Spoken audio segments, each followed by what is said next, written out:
and that is a term not used lightly. He is a singer, a director, a producer, a man about town, and an actor. We know him from the Holodeck and the Holosuites. Please welcome James Darren.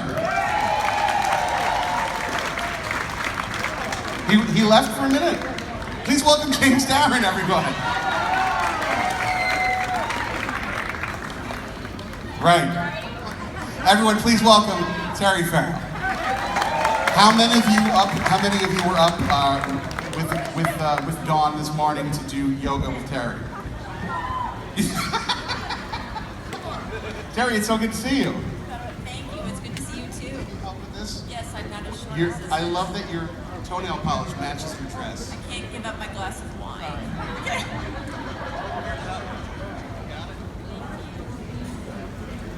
I do want to hold on to it, but I couldn't grab it out of the...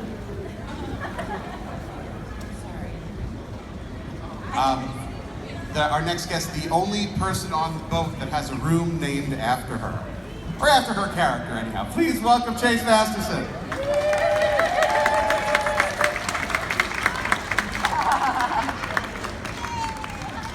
She's going to tweet that later. How are you?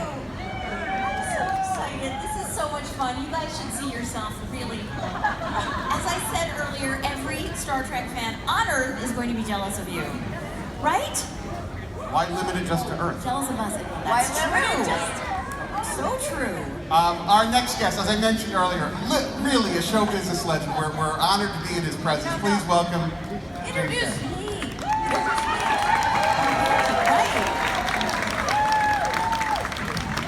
And once again, Terry Farrell is here. I still can't work a mic stand. Pretty amazing. Hello, everybody.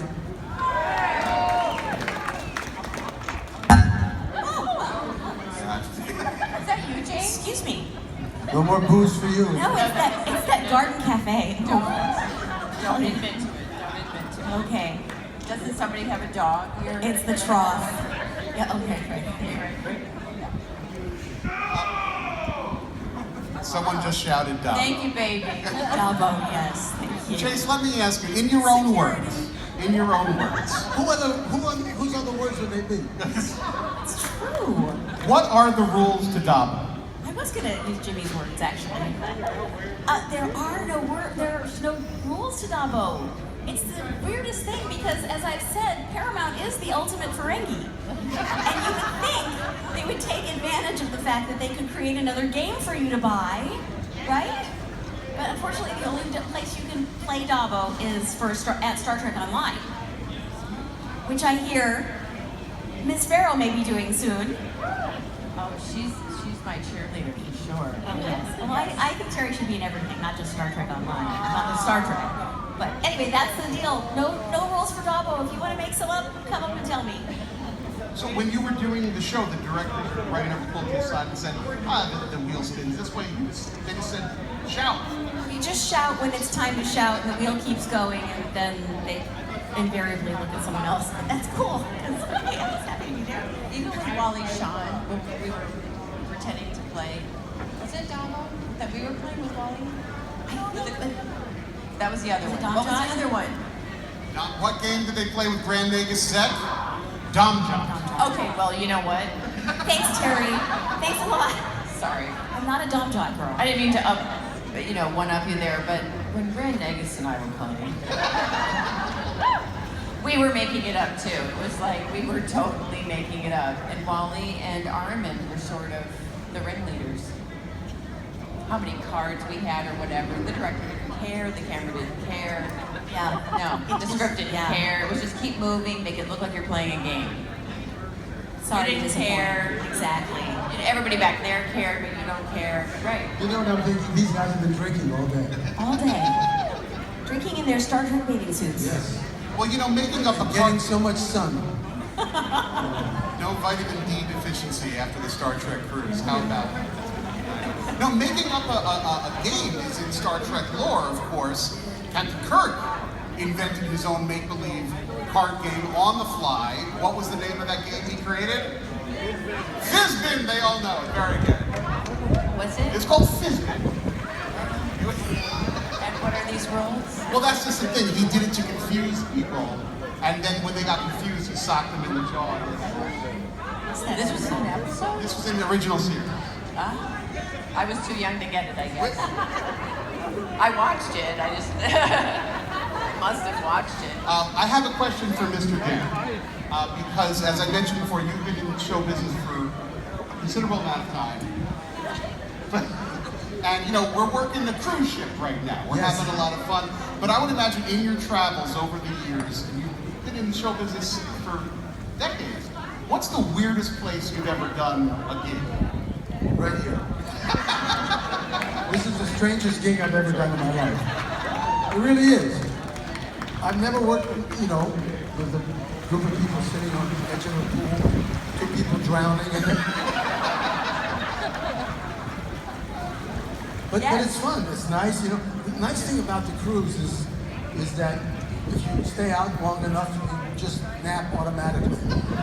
And you walk around the deck and you fall down. It's so relaxing, isn't it? Yeah, it's very. I was like comatose when. Yoga was not relaxing this morning. Yeah, but what time were you up? My aunt got me up at 7, and she apologized because I didn't need to get up that early. That's what time we ended the pajama party. Oh my God. Lord, right? You ended a pajama party? We did the pajama party, and I went to bed actually at 4, so it wasn't quite 7. But yeah, I know who missed it. Just raise your hand if you dared to miss that. I missed All right, it. we're gonna do it again later on this week, and Okay, you wait. got to be there. It was I hilarious. wasn't invited. What? What? Well, because you're Jerry Farrell, we wouldn't think Where you going, to the bathroom? Yes, I'm done. Thank you, everybody. Oh, sunglasses. What kind of pajamas were you wearing, Chase? We will all wear what we sleep in. What? You were No, naked? on Were you doing purpose. something till 4 in the morning? Yes. You were naked till 4 in the morning? Well, no, not exactly. But we purposely didn't tell you guys that we were doing this pajama party so that we could see, so you could come to the party wearing what you actually brought on the ship to sleep in. And it was fantastic seeing what people actually sleep in. There's one family that was all magic. Nothing. Well, Nothing. there was some of that, and then there were some really interesting outfits, let me tell you. People came naked? Getting to know you. Kidding. It was great. Seriously, why do you wear something? Look, I know you yoga girls are that way. I know you. But And with a body like that, I wouldn't either, but I had to wear a little something. All right, never mind. Never mind. I have another question for James because I have to ask. Now I can see. I was doing, you know, you do some research on James Darren, and he's worked with everybody, and he's known everybody. And I read a stray line in an interview you gave maybe 15 years ago, where you said, "Oh, Elvis Presley, I used to play football with him." And whoever was talking to you didn't follow that question up. So I need to know in what context. Who was I talking to? Is it true? Did you play football? Yeah, of course I did. Yeah. Well, of course. I played football with Elvis Presley. Yeah. Well, remember, we started about the same time. And there's a place called Coldwater Canyon Park in Beverly Hills. And that's where we play ball. Thank you, Mom. Yeah. We play ball every Sunday, touch ball. I'll tell you a funny story. Red West, who worked with Elvis, was on the line with me, and they'd snap the ball, and Red would pick me up and move me, just lift me. And I told Elvis, I said, I thought this was touch. He said, well, then just you and I'll get on the line. So they snapped the ball, and he'd say, so what's your next project? He wouldn't even play ball.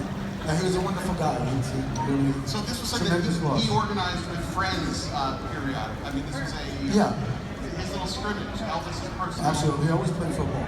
Even when he was a kid in high school. In junior high. Was he good? He was very good. Wow. Did anybody ever I know wasn't, but he was good. He was probably really fit then too. Oh yeah. He was a good player. He was a good sportsman. Are we on TV? Looks like it. Oh my behind God. us. Oh, I thought it was Good, my hair's CBS. getting longer. Is that you again, James? Is that me? No, I think Seriously, man. What I are you spoke with eating that for? Kirk. It's the Indian at the buffet. It is? No. Oh, There we are. Yeah, there we are. See, we're all going to sit and just watch ourselves. Right, that's the thing. been used to it, but no. No. And you know, every time we turn around, we keep thinking we're going to see our faces, and we don't. Is she drowning or just wants to ask a question? Jump in, get her, Jimmy. Get her, Jimmy. She's waving to herself. She can see herself. Terry, I have a couple questions. Okay. If I may, I am curious about the audition process for Deep Space Nine, because everybody else, when they audition for a character. You're Cisco or something. But your character, Trill, a new idea. You're not one person, you're a person and then the contained memories of decades and decades and decades of people. How does an actor prepare for that in an audition scenario? It was not grueling. a little roadmap. I'm not gonna lie, it was grueling. It was grueling. No, how do I do that? Well, the thing was, I was a new host, so ultimately I was playing this 28-year-old woman who just received all this information. And in my audition, I didn't really have to deal with all of the other lifetimes. And I don't remember how I said my name wrong, but I could not say Jadzia right. And I really wish I could remember how I was saying it wrong, but it was one of those crazy things where, well, for me, as you know, I have sometimes kerfuffle on my line. Stop. We just did something in San Francisco together, and it was just, I had this tiny line, and I just couldn't say it right. I couldn't, and then Armin finished the sentence for me. Chase is looking at me behind screen like, come on, you can do it. I don't remember what my line was. Shoot, I really can't. Did it have to do with Indiegogo? We're not supposed to talk about that yet. Anyway, just a little teaser. Short I just auditioned for it like anyone else, and the only thing that was different was they've been auditioning for the character of Dax since the beginning of summer that year. And so like in June. And they were filming it in August, and by the time August rolled around, they finally saw me for the part. And I read for it. I went up for Paramount. The whole studio was there. And there was one girl that didn't show up. So they were going to have another audition. And I thought, well, I'm not going to, they didn't film anything. So you knew it was all based on memory, and I thought I would lose the part if I didn't show up again. So I asked to be, if I could read again and actually say rules, or once you test. Are we interrupting your? Okay. Once you test, you don't have to do it a second time. So it was like, no, Terry. My agents were like, you don't have to do it again. Like, do you think I can't do it another time? Because if I can't do it again, I don't deserve the job. So I did it again, and I got the job. You were relentless. They said, "Oh, she showed up twice. Let's give her the part." Oh my gosh, yeah, you can't shut her up. Talking about your early years in acting, the first thing I saw you in was a very entertaining movie that has stood the test of time. It was the motion picture Back to School. Thank you. Which Thank you. Harry, of course, Thank you, 12 people out there. Valerie Desmond, who was the mean girl at first, but then you got to love her. I wasn't mean at all. Hanging around the William Shatner, that automatically makes it mean. That was him, not me. I was the nice girl right from the get-go. Yeah, he wanted to cut in line, and I was like, that wasn't cool. You need to watch it again, George. I should, you're right, I apologize. But you did get to meet Rodney Dangerfield. Yeah. A show business icon. I'm just wondering if you have a funny memory of Rodney Dangerfield that the Star Trek fans, if they don't, I think everybody here is at heart a Rodney Dangerfield fan. Who is it, right? Do you know who he is? This guy's about to jump in the pool with excitement over Rodney Dangerfield. Actually, he would come to my trailer every day and have a joke. He'd come in his bathrobe. And it's a good thing it was then, because, I didn't take it as sexual harassment, but, these days it could be, the world's a crazy place. And he would tell me a joke. The one that, that sticks in my head was he had a toupee on. And I opened the door and he said, hair today, gone tomorrow. But he'd do this crazy thing and then just walk away like, it was more funny that he just came and said something stupid and then just turned around and walked away. Not good morning, Terry, how are you? There was nothing. There was no ceremony around it, just like some crazy ass joke, and then he'd walk away.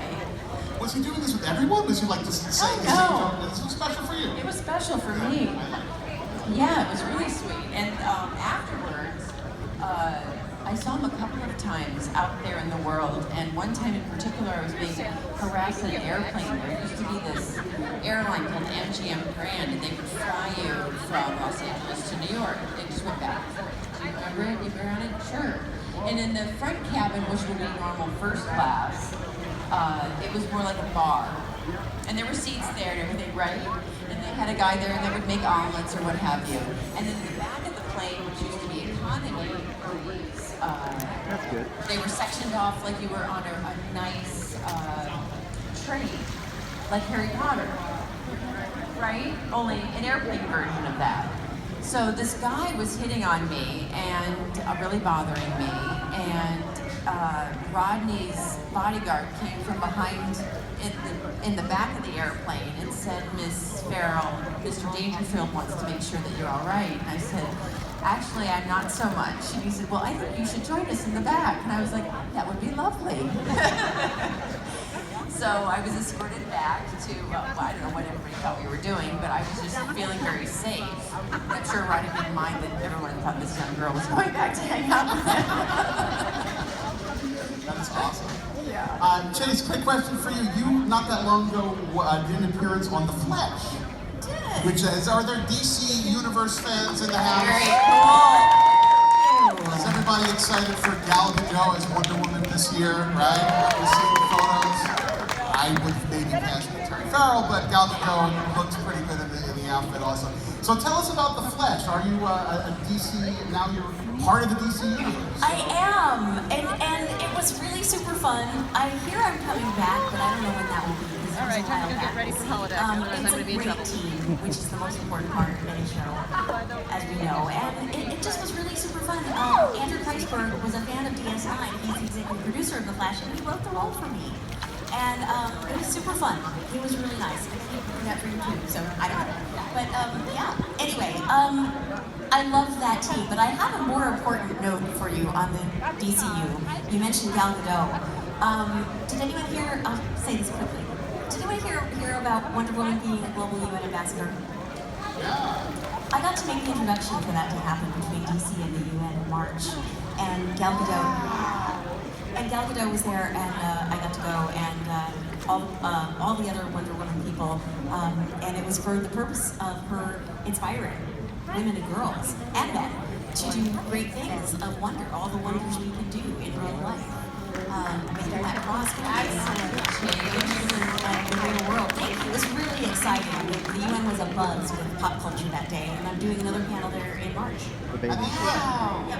Oh my God, you're so cool. Oh, you're so cool. So, you know, when you go into the UN, if you go in and look to the left, this in Star Trek, there is one of the actual Sputnik satellites.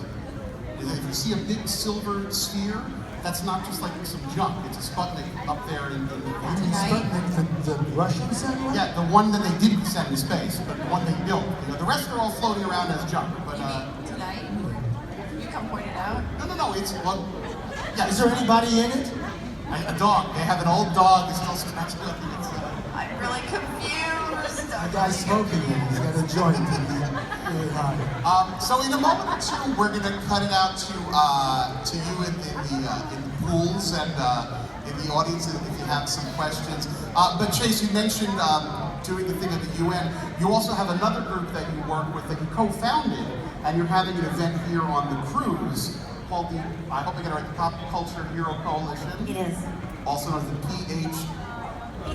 PCHC. It's good like What that. does that stand for? Tell us. Thank you. I'll make it super quick. It's Yeah, if pop- you don't know what it is, it's pretty nifty. Thank you. It's the pop culture. Well, I want to hear Jimmy and you talk really, but it's the Pop Culture Hero Coalition. It's the first ever organization to make a stand against bullying, racism, misogyny, LGBT bullying, and other forms of hate using pop culture stories. So these stories of IDIC, let's make them happen in real life.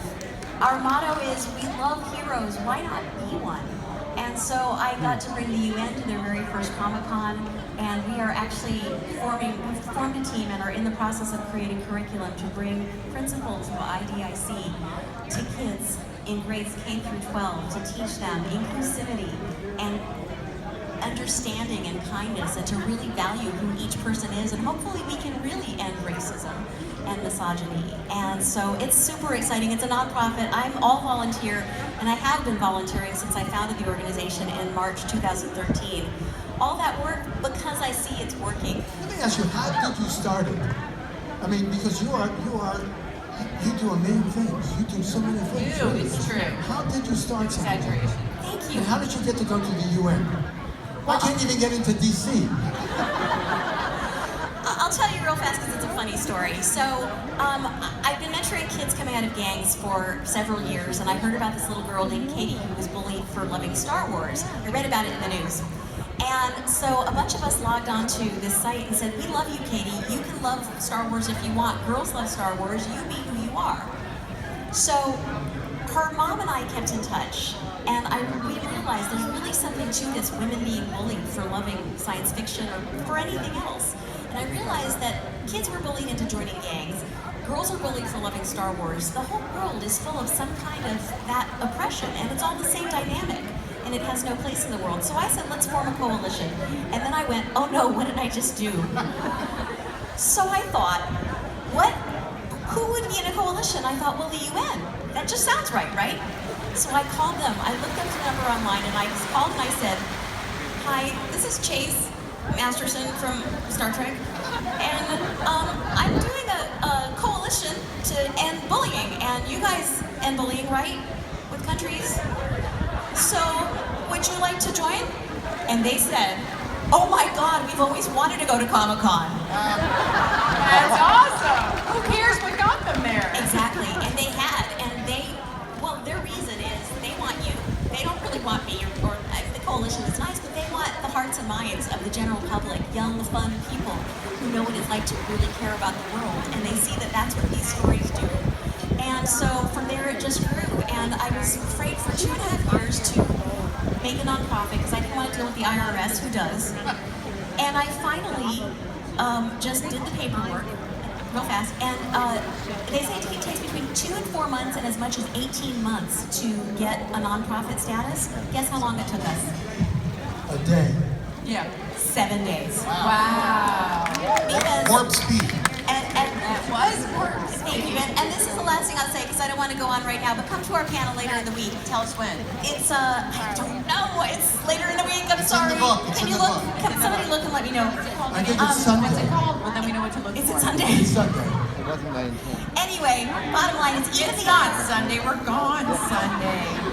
What's it called? It's the Pop Culture Hero Coalition panel. There we go. And that's because even the IRS sees the power in this stuff to really change the world, and we're doing it, and it's so exciting. So come and I'd love to tell you more of that. There's a lot more to hear. Thank you for letting me. Thanks. Did you bring your T-shirts to sell? I have a few, limited number, but yeah, we do have some T-shirts and Are they all black? there are some black ones. What are the colors you have? Because I have a black one, as you know. You do have, oh yes, and DS9 cast members did, they all dressed up in the T-shirts that we were selling, and Star Trek .com did She was very an generous. She article gave about them it. to us. I would like a Anyways. fuchsia one. Can I get a fuchsia There's one? a fuchsia one. Yes. Where are they for sale? We're inclusive for Where men. do we range. find these? I want one. I'll tell you more at the panel, okay? So online, our website, I'll just tell you, is popcultureherocoalition.org. So check that out. Excellent. Okay, so Thank you, James. before we go out to the crowd, one last question for James, because we only have one representative from the original series on the ship. Captain Kirk, obviously, is here, but I think I don't know who my favorite character is, but in the high percentage, of course, is Bones, Dr. McCoy, who I love a great deal. And as I was poking around and reading about James Darren's life, I didn't just learn about him playing football with Elvis. You actually worked with DeForest Kelley in 1957. What did I do? You were in a young child. you were in an episode of a TV show called The Web. Yeah, that's right. You worked with DeForest I Kelley. was trying to think of that show. It was a long time ago. Do you Remember it? You I remember? remember because my friend directed something. A guy named Darren Shear. Wonderful director of television. Yeah, so I worked with DeForest. I didn't even know that. Oh, so you didn't meet him or anything? Yeah, of course. No, I'm sure I did. You know, you work. That's before through you- the years, you work with so many people that just, you know, it's almost like you can't remember. Right. You pass them and say, like I was walking down New York, down the street in New York on Fifth Avenue, and I saw an actor that I had never met. And I'm saying, I know you. And I kept backing up, and he said, get out of my way. I'll punch you in the face. And I never met him, but I know him from TV. So I don't really remember working with DeForest. I mean, I remember meeting him, of course, but I don't remember. I didn't even know what I did yesterday, to be honest with you. Well, nevertheless, But that is a funny thing, though, because you know what, you have met a lot of working people that are creative artists, whether they're musicians or actors or whatnot, and there is a time when you start to feel kind of like, have I met you or haven't I met you? Because you do go to functions and you meet a lot of famous people, and it starts to feel kind of like a big blending. Yeah. Have we worked together? I don't know. You seem familiar to me, though. you see a guy. I know your voice. Say, I think we've met. He goes, my name is George Clooney. I think that's forget. Okay, so we have a woman here. She's not a red shirt. She's wearing Kirk's command green. But if we have a question in the audience, why don't you raise her hand? And she's going to find it. Okay. And yes, we're on. Hello? This question is for Mr. Darren. How is it, I think I always enjoyed a Time Tunnel. I thought it was a really cool show. And I was a really young kid when it was on, and I always thought the intro was very psychedelic and cool. It was floating through time. How was it working with Irwin Allen? What kind of what kind of an individual was he in terms of production and working with the actors? Well, Thank you. An extremely bright guy. I loved Irwin. He was very creative. He was very set in his way, you know. And when we did Time Tunnel, he was planning to do Earthquake. I mean, that was like what, 20 years later or something? I saw it in the storyboards. But he was a great guy. I got on with him really well. Most people didn't because he was very private, you know. But he directed the first episode, our pilot episode, which was pretty interesting to see Irwin direct. But he was a wonderful person. And I'm sure you all appreciate his work, all the things he's done. Voyage, the Bob Messina, the Giants, Time Tunnel. Also the Poolside adventure, but I don't want to bring that up on a cruise. That's right. I have my water wings in the cabin. And we also have a mic on this side of it. If someone else has got a question, let's see a hand up. If not, it's not going to sing. Okay, I think someone back there. Who's got a... You've got a question. Oh, beautiful, right here. Mr. Darren, I know you did the first Dangerfield, right? Yes. How many did you do after that? I did 3, reluctantly. Well, I didn't have to do one. It was Gidget with Sound of the End. How you going to beat Sound of the End? She's adorable. She's perfect. And then they wanted me to do Gidget Goes Hawaiian, which I did. I was in contact with the company. And then Gidget Goes to Rome, which is really difficult to do because you get stuck in this rut. You know, how long can you be boondog? So I did 2 others after.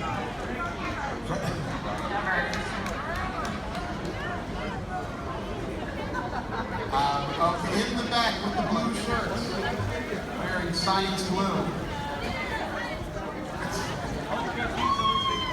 Science officer. I just an observation.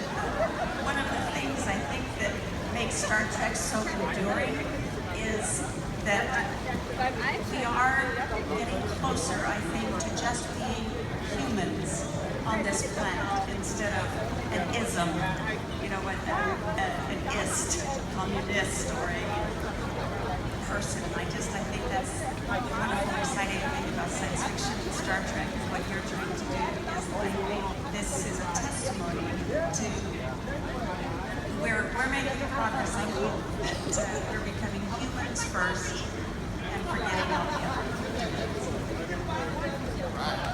Thank you for that, yes. Yay, let's do that. And remember, pendulums always swing back. Right? So if things look bleak, they get really bleak. the election goes crazy, it swings back. So This too shall pass. It'll be 4 years, but this too shall pass. We have a question over. My God, look at the size of that margarita. Seriously. You guys get margarita? It's gotta be like And she's standing.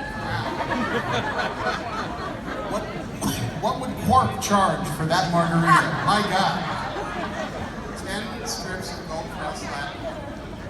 We have a question all the way in the back. Hello. This one's for Terry. I just want to know how long it took to do your Trill makeup before it episode. Well, it took about 45 minutes. That's when we got it down.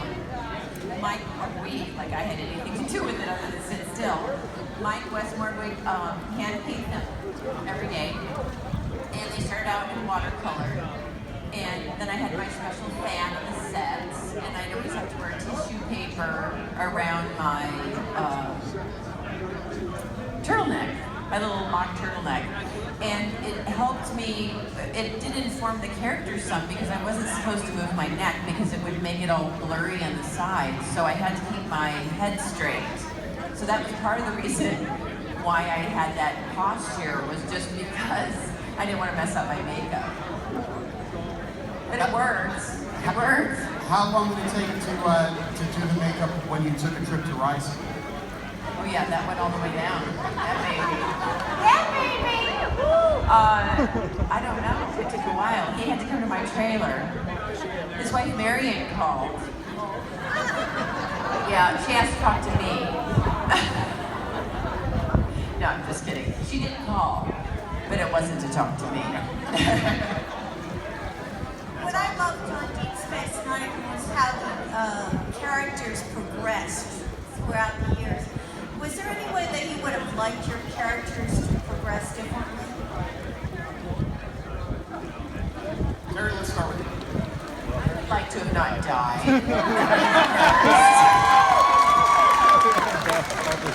I mean, I know he was pissed. Rick Berman was pissed, but dude, get over it. Let me be reoccurring. Don't kill me. So yeah, I would have loved that. I would have loved to have twins with Worf. Right? That would have been freaking cool. Right? Right? A little spotted Klingon, how cute would that be? Yeah, like that. Like that. I just wish that they had gone another 7 years, you know, the show would continue. That was having a great time. And even though I was there like the season before the last, I felt as though you guys made me feel so comfortable. I was so welcomed by the cast that it was a pleasure to do the show. I loved You it. fit right in. You fit right in. Well, you guys made me feel it. You made me feel really great. I didn't like any of you, but Well, that's okay. We thought you smelled a little bit. We got over it. It was just the gin. Yeah, perfect.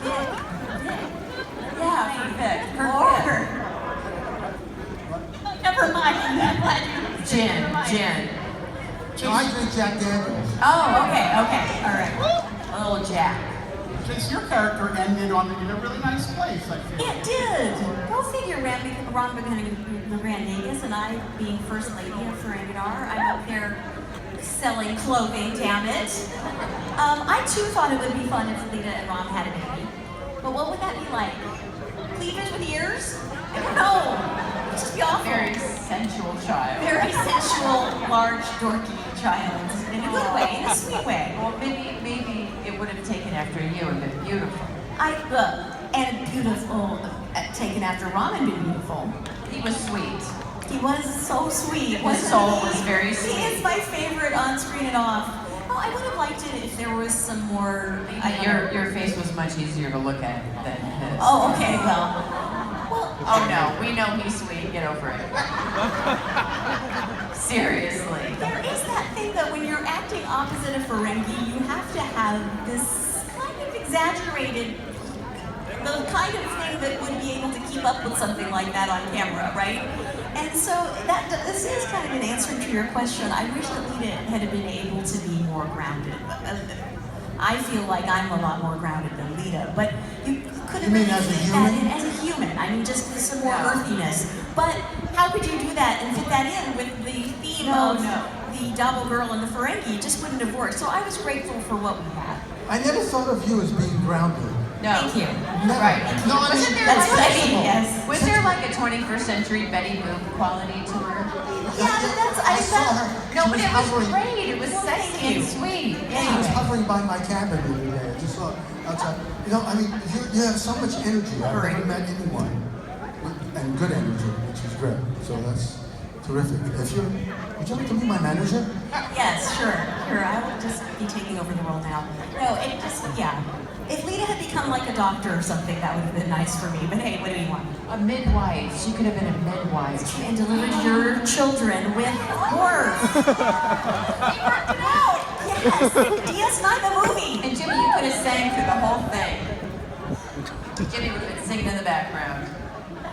Behind my head. I wanted to have sex with every female in the cast. Jack Daniels there for me. No, it's that was before I drank. I thought it would be a nice, a nice change. Yeah. But we all have to. I thought about it. He's just saying because he was a hologram, it was in his program to think that. It's all very above board. That's right. And where's your wife right now? I put her to sleep. You did. She was walking and she just She's in the spa.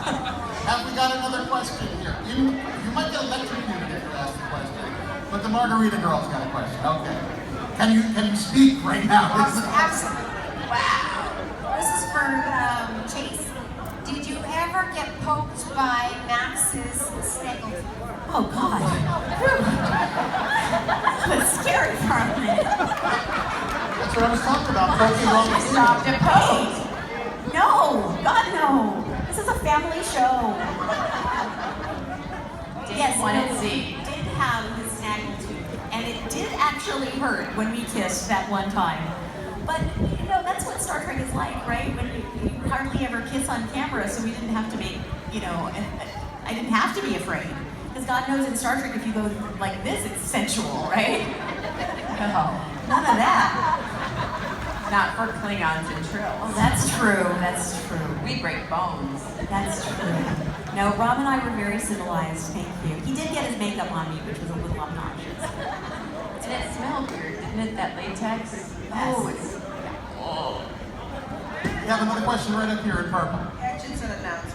Chase's Pop Culture Hero Coalition is on Friday at 10 o'clock, and it's on Atrium 7. Thank you. Thank you for letting me know. I should have known that. Thank you very much. Hope to see you there. What our schedules are. 10 a.m. Friday, thank you. I see Trill. Can you kick a little bit for Terry there? Wow. She's got Trill and Rice. There's oh my goodness. Wow, this is the daytime show. Let's not go crazy. Somewhere the sun is down. Well, you look fabulous. You do look fabulous. Have And we it's got not the spots. Have we got another question? This gentleman over here. He got out of the water. I got out of the hot tub for this.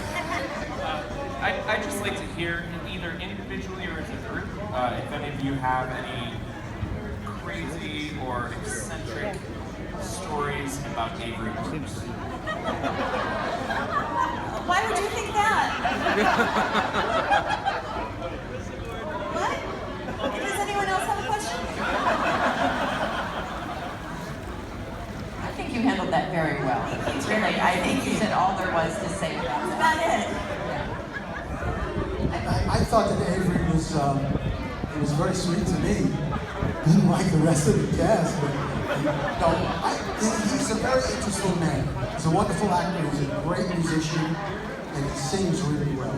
Beautiful voice. Wow. And I got on really well with him. I did too, actually. The strange thing is, Really did. yeah, I met him socially a few times, and he was so totally different. He was very much warmer, much more outgoing.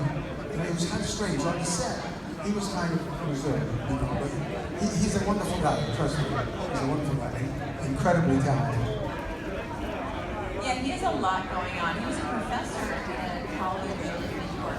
You remember the name? Rutgers University in New Jersey. They're in New Jersey. Very close to New York. Very close to New York. But yeah, so he's a very interesting man with a lot going on. He's not just an actor. I think it's really important to note when you talk with somebody who has a lot going on, which honestly could be anyone on the planet, that it's not about you. You know, like if an actor is having a moment or just is a little distant or is overly friendly or whatever, as we all can be at times because we're human beings, that it's just what's going on with them. It's not about you, you know? It's not about fans or fandom, it's just who they're being at that moment, you know? And vice versa for fans that get overexcited and maybe interrupt when it's your turn. Because I had a couple people today after yoga who were like, oh, I'm so sorry to interrupt. And I'm thinking, no, you're not, because you're interrupting this person who's getting their picture taken. Because you want your picture taken and it's not moving fast enough. Not very yogic. But everybody's on their own agenda, right? And so it's not personal. Yeah. Terry, last year you sort of did a world tour. There was a documentary that I'm sure many of you have seen called For the Love of Spock. We've seen For the Love of Spock yet? And Terry sort of joined the promotional tour of that, and you were in Spain, you were in Italy. I follow you on Twitter, so I know where you are. Yes. And thank you, Jordan. I follow you too. I was just curious what it was like seeing fans from those parts of the world that maybe don't come to a Vegas convention or a cruise like this. Star Trek fans in Spain, Italy, that part of the world. I have to say, everywhere I went, it really, other than speaking a different language, the Star Trek language is the same. We all have this need to have hope for the future and be inclusive of each other, and it just, the warmth of feeling the best about people. I mean, you really feel that there's this inclusion that you just don't get with anything else. It didn't matter what country we were in. I felt really lucky to get to travel with Adam for many reasons, but especially to be supportive of the film. And I think the film is really great that because of Leonard passing, that Adam made sure the film was about Leonard too, as a person, as a family person, and that you got to know their relationship. And it's just a very unique film in that way. And I really appreciated it because I thought Leonard Nimoy was awesome, and I love Mission Impossible too. But I had no idea how crazy talented he was. He really was amazingly talented. There were so many different things that he did. And I just think it's great how Adam really stuck to his vision and pulled it together so well. Yeah, it's a really cool documentary if you haven't had a chance to see it. It's a lot of fun. Chase, also, can you tell us real quick, you have a project going on right now called Vienna. Tell us who's a big Vienna fan. You will be when you hear more about it. Thank you, hi! There's one. Jump into the pool with excitement. Vienna is a spin-off of the Doctor Who audio stories. It is. And tell us a little bit about it. I'll hook you up too, seriously. Okay, so I got to do some of the Doctor Who audio, and it's a company called Big Finish that does all of the officially licensed BBC audio adventures of Doctor Who with the original Doctors and companions. Anybody here? I know, right? Anybody here a Doctor Who fan? Right?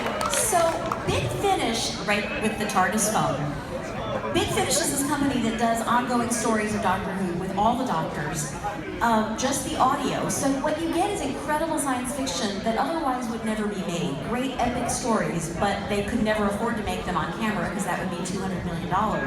So you get them via audio with Tom Baker, who I got to work with, and yes, and Louise, and I worked with Sylvester McCoy, and I played both Tom and Sylvester's nemesis. Sylvester is the seventh Doctor, the little tiny one. And my character obviously, no, he knows he's the best. And he's really my Clark Gable. So my character opposite Sylvester went over very well, and they said, Chase, would you like your own spin-off? And I said, okay, that'd be nice. So I have my own Doctor Who spin-off called Vienna, and Vienna is, it's going into season 4. Seasons 1, 2, and 3 are very well reviewed, and Vienna is a fun character. She's an impossibly glamorous mercenary assassin with a heart of gold. So she always lands on the side of good. And she's very funny and very cheeky, like Elaine, like that British kind of humor. Like, I don't know, like kind of a John Cleese kind of humor, but an assassin. It's a little like if La Femme, Nikita, and Elaine from Seinfeld had a baby. Wow. Yeah. Wow. So how do we check this out? It's cheeky and dorky and British. And it's on bigfinish.com. Big Finish. And yeah, it's downloadable at all the places where one can download things. Yes, downloadable on almost anywhere. But go to bigfinish.com is the main place, and it's super fun stuff. I guarantee you'll love it. If you like fun and science fiction, it's great. Very cool. Congratulations. Thank you. I'm excited about it. Season 4 is not You bad. like fun and science fiction? Once in a while. I go to the bar when I want fun and science fiction. Order a few drinks. Go to Trill. We have a few. We have time for maybe just a few more very brief questions. Is there somebody on this? Yes, we have down here in the front. Hey, this is Denise. I want to know how you feel about being role models to women. Role models. How do we feel about being role models? Role models to women specifically. There's a question for the lady. I'm honored. I'm honored. I feel really lucky, fortunate, blessed that I got to play a character that was so interesting and complicated and heroic, and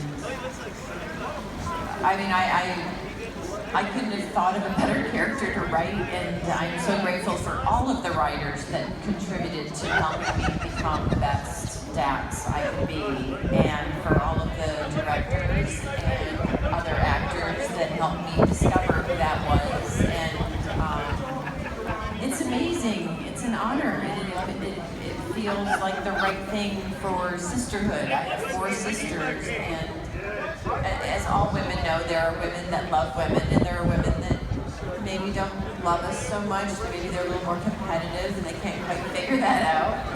But I feel really lucky that I've always loved women. I have 4 sisters I love very much, and I'm a sister woman, and so yeah, it's awesome, and I hope that I can keep that up in my future. That is so well said. Yeah, beautiful. And it was really nice to be able to come into a show and have women like Cherry and Nana to look up to, and to know that they were welcoming of me. It's really, you had my back. You did. You didn't know it, but we had your back. You had my back. You did. I know. We're not touching in front of you, Jordan. No. You would enjoy it way too much. If I sat in the center, I would have been mauled. It would have been great. They have been hugging each other. I'm thinking, what the hell am I doing here at the end? See, you idiot. You should have sat. We'll look Jimmy after. We'll do that. Have we got time for one more question? I believe that we do. This gentleman here, with Captain Kirk on his chest. Yeah, this question is sir. So, on the set of TJ Hooker, did you ever talk Star Trek with William Shatner at all?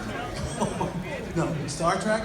No. We talked quite a bit. We hung out quite a bit. I had lunch and things like that. But he never really, because I had not been involved at that time, of course.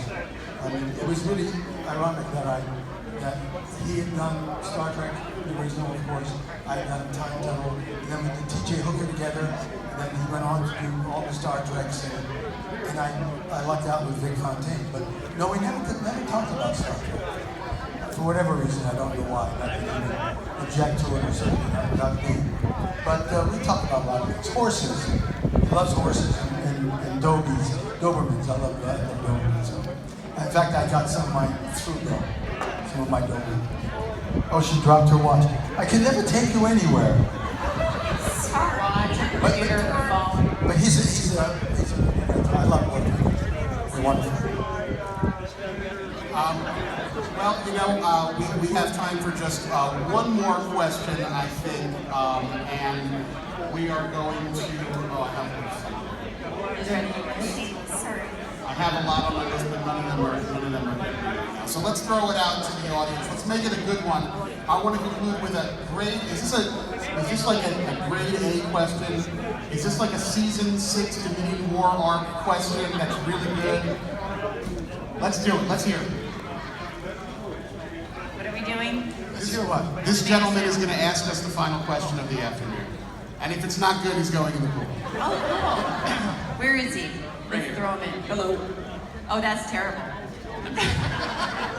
My wife and I just finished watching Deep Space Nine for the first time, so we're a little late to that party.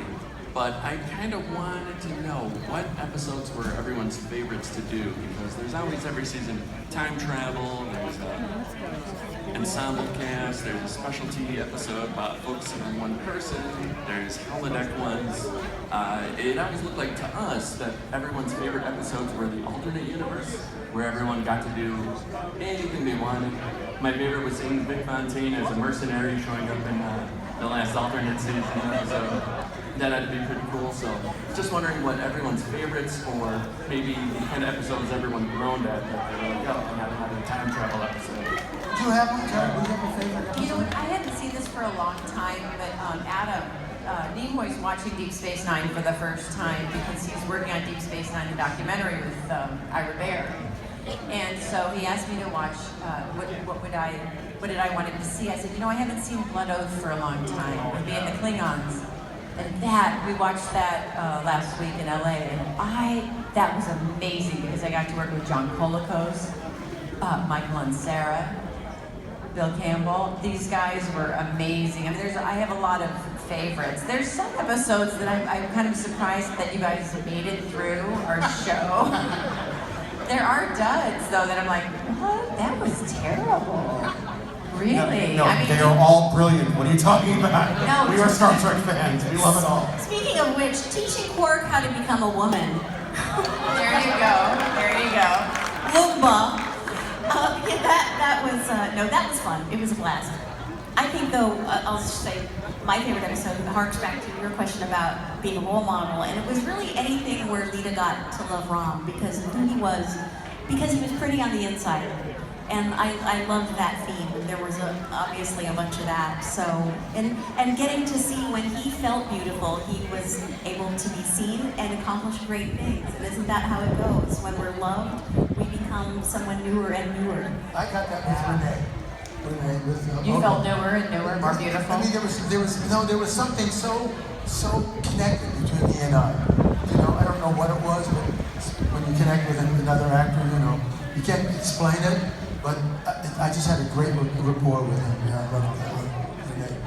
Well, my favorite, not that you asked me, but my favorite line, my favorite line of Terry's is from the episode Far Beyond the Stars. She's reading the script, chewing her gum, and she says, she's got a worm in her belly. That's disgusting, but interesting. Darlene Kurlansky, was that the character's name? Dana? Darlene? Was it Dana? Darlene, I'm sorry, I apologize. Cool, well that was a lot of fun. So listen, I just want to thank everybody for coming. There's a couple of quick programming notes. Later this evening at 9:45 in the atrium, I'll be hosting Star Trek Trivia with our panelist colleague, Casey Biggs will be joining us. Some of you were there last night for the trivia with Max Grodenchik, and we'll be doing that again tonight. And the questions will be easier tonight. I tweaked them. Well, they're not. They weren't that hard last night. Some of you were complaining, but they're going to be a little easier tonight. But nevertheless, how about a big round of applause for Terry, Chase, and James. Thank you guys for coming. Guys, love you guys.